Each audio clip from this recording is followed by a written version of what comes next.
दोस्तों, welcome to my YouTube channel. आज हम सीखेंगे क्लास 10th मैथ्स का एक टॉपिक है हाइट एंड डिस्टेंस। इस पे आपके क्वेश्चंस आपके यूपी बोर्ड एग्जाम में 5 नंबर या मैक्सिमम 7 नंबर में पूछा ही जाता है। तो आपके अगर इस टॉपिक को आप लोग कंफर्म कर लेते हैं, आपके 5 से 7 नंबर कंफर्म हो जाते हैं। तो एक बच्चे ने कमेंट किया था कि भाई जी मुझे हाइट एंड डिस्टेंस पे सवाल बता दीजिए, मेरे को समझ में नहीं आता कि हाइट एंड डिस्टेंस पे सवाल कैसे किए जाते हैं। तो मैंने उसी टॉपिक को लेकर आया हूँ, हाइट एंड डिस्टेंस। और मेरा मानना है कि आप लोग अगर इस वीडियो को पूरा देखेंगे लास्ट तक, तो आप लोगों को हाइट एंड डिस्टेंस से कोई भी सवाल इधर उधर नहीं जाएगा। अगर पूरा वीडियो आप लोग लास्ट तक देखते हैं तो हाइट एंड डिस्टेंस के कोई भी सवाल हो, आपके यूपी बोर्ड में अगर आएगा तो आप लोग उस सवाल को फाड़ देंगे, इस बात की मैं गारंटी लेता हूं। तो भैया हम लोग सीख लेते हैं। हाइट एंड डिस्टेंस में 2-3 चीजें होती हैं जो कि मोस्ट इंपॉर्टेंट होती हैं। यहाँ पे लिखा है उन्नयन कोण, ये हमारा सवाल है, इसको हमें सॉल्व करना है। तो सॉल्व करने से पहले कुछ चीजें हम लोग सॉल्व कर लेते हैं। तो हम लोग क्या क्या सॉल्व करते हैं। पहली चीज है हमारी उन्नयन कोण। चलो भैया ये हम लोग सॉल्व कर लेते हैं। भैया उन्नयन कोण क्या होता है। तो उन्नयन माने का उससे क्या हो रहा, उससे ऊंचाई, ऊपर ऊंचाई। मान लीजिए हमारे पास एक मीनार है, ये क्या है, हमारी एक मीनार है या खंबा है या दीवार है, ठीक है, या टावर है, कुछ भी है। ये क्या है, खंबा है, मीनार है, टावर है, कुछ भी दीवार है, कुछ भी है ये, ठीक है। और क्या है, यहाँ पे एक सुंदर सी लड़की बैठी हुई है, ठीक है, और यहाँ पे एक लड़का बैठा हुआ है, ठीक है। समझ में आया क्या है, ये हमारी मीनार है और यहाँ पे एक सुंदर सी लड़की है और यहाँ पे एक लड़का है। ये जब लड़का उस लड़की को देखेगा तो कैसे देखेगा, क्या ऐसे देखेगा? नो भाई, ये तो ऊंचाई की ओर देखेगा ना, ऐसे देखेगा। तो अगर ये लड़का है, इस लड़की को देख रहा है, तो इसके आंखों के बीच एक कोण बनेगा, ये कोण बना, कोण बना। अब इसी कोण को कहते हैं उन्नयन कोण। समझ में आई बात? मतलब नीचे से ऊंचाई की ओर अगर हम देखते हैं और उस बीच जो भी कोण बनता है उस कोण को कहते हैं उन्नयन कोण। तो अब थोड़ी सी चीजें हम समझ लेते हैं। यहाँ पे ये जो ये होती है, ये होती है ऊंचाई, ये होती है दूरी, या इसे हम लंबाई कह सकते हैं, ठीक है। और यहां पे अगर कह दे कि मीनार पे सीढ़ी लगाना है, तो सीढ़ी क्या ऐसे लगाओगे या ऐसे लगाओगे? सीढ़ी तो तिरछा लगेगी ना, ऐसे इस टाइप में सीढ़ी लगेगी ना। तो सीढ़ी भी मीनार पे अगर लगेगी तो तिरछा लगेगी। इतनी बात समझ में आई ना। तो अब हम लोग यहाँ पे समझते हैं थोड़ी चीज और। ये आपका एंगल बनेगा 90 डिग्री का, और 90 डिग्री के सामने जो भी भुजा होती है वो होती है कर्ण। समझ में आई? और थीटा के सामने वाली भुजा होती है आधार, सॉरी लंब, क्या होती है, लंब, और शेष बची आधार। तो आप लोगों को उन्नयन कोण आसानी से समझ में आ गया होगा। और आधार कौन होता है, कौन सी भुजा होती है, लंब कौन सी भुजा होती है, और कर्ण कौन सी भुजा होती है, ये भी आपको अच्छे से समझ में आ गया होगा। तो हम लोगों ने उन्नयन कोण का पोस्टमार्टम कर दिया है, उन्नयन कोण को अच्छे से समझ लिया है। उन्नयन कोण क्या मतलब, ऊंचे की ओर, ऊंचे की ओर देखना, उन्नयन कोण। अब इसका जस्ट अपोजिट होता है अवनमन कोण, अवनमन कोण। चलो भैया इसका भी एग्जांपल देख लेते हैं, इजी है, समझ में आ गया होगा। उन्नयन कोण अब समझते हैं अवनमन कोण। यहाँ पे एक सुंदर सा लड़का है और यहाँ पे एक लड़की है। तो जब ये लड़का इस लड़की को देखेगा ना, तो ऐसे बनेगा, ऐसे, ये ऐसे कोण बनेगा, ये कोण बनेगा। तो ये जो कोण बनेगा इसी को कहते हैं हम लोग अवनमन कोण। और देख लीजिए भैया, ये आपकी ये वाली जो भुजा होगी, ये वाली भुजा होगी, आपस में समांतर होगी और बीच में एक तिर्यक खंड बटा हुआ है। तो यानी ये थीटा अगर होगा तो ये वाली भी भुजा थीटा होगी। समझ में आई थी चीज? और ये जो आपका कोण बनेगा अवनमन कोण बनेगा। इतनी बात समझ में आई है। अब हम लोग कुछ रिलेशन सीख लेते हैं कि अगर ट्रिग्नोमेट्री पढ़ रहे हैं, ये ट्रिग्नोमेट्री का टॉपिक है हाइट एंड डिस्टेंस, तो उसमें भी रिलेशन होते हैं।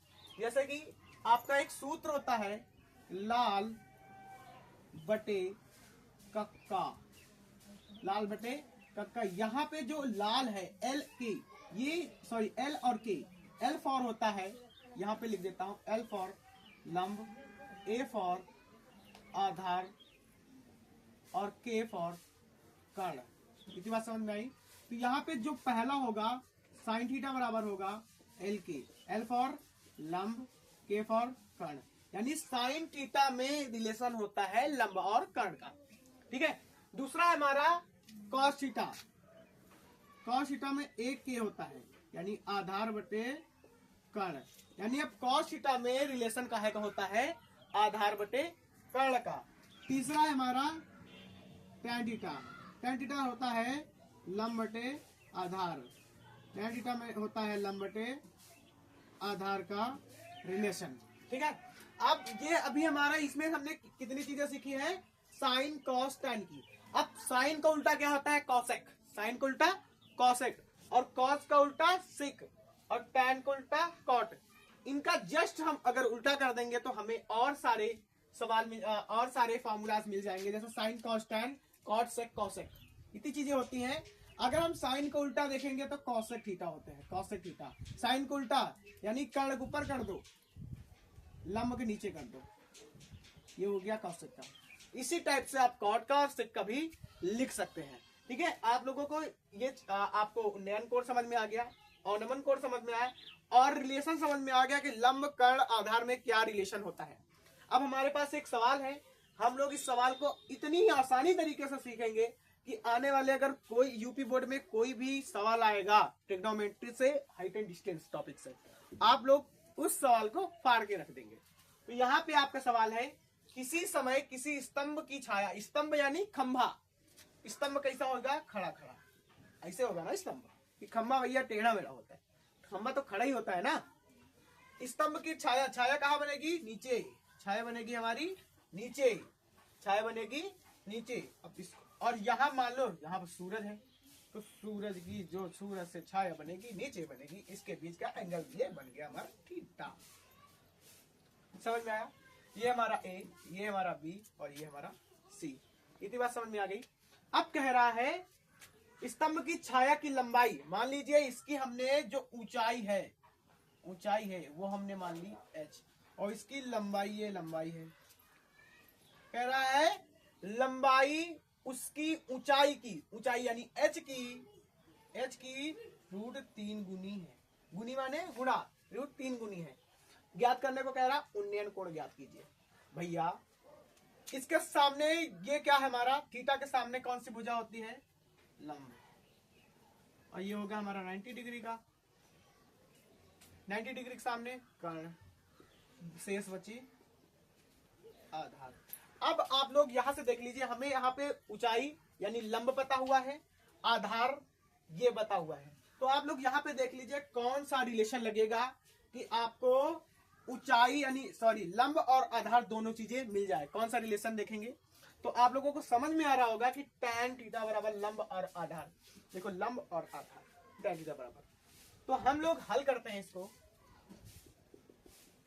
tan थीटा बराबर लंब बटे आधार। चलो वैल्यू पुट करते हैं, थीटा का तो मान ही निकाला है, तो थीटा को थीटा, लंब कितना है हमारे पास h, आधार कितना है h√3, तो h से कट गया, बचा के यहाँ पे tan थीटा बराबर 1/√3। अब भैया एक चीज प्रॉब्लम आ गई भैया, आपको थीटा वाला एंगल वाला चार्ट भी पता होना चाहिए, तो इसका वीडियो मैं अगले लेक्चर में दे दूंगा, एंगल का वीडियो या चार्ट बना के दे दूंगा। ठीक है। तो tan थीटा में 1/√3 का मान कितना होता है, तो हम लोग जानते हैं, चूंकि हम जानते हैं कि tan 30 का मान होता है 1/√3, तो रख लेते हैं tan थीटा बराबर tan 30, tan से tan कट गया, थीटा बराबर कितना आया 30 अंश। यानी जो हमारा पूछा गया है उन्नयन कोण ज्ञात कीजिए, तो उन्नयन कोण कितना आया 30 अंश। तो आप लोगों को पूरा अच्छे से समझ में आ गया होगा कि उन्नयन कोण क्या होता है, अवनमन कोण क्या होता है, सवाल को सॉल्व कैसे करते हैं, और एंगल्स में साइन लंब कर्ण आधार में क्या रिलेशन होता है। अगर आप लोगों को ये सारी चीजें समझ में आ जाती हैं तो आप लोग 25 फरवरी को हाइट एंड डिस्टेंस जो भी क्वेश्चन आएगा आप लोग उसको फाड़ के आएंगे, ये हमारी गारंटी है। तो वीडियो कैसा लगा है आप लोगों को कमेंट में डन लिखना है, वीडियो को लाइक कीजिए, चैनल को सब्सक्राइब कीजिए। Thank you.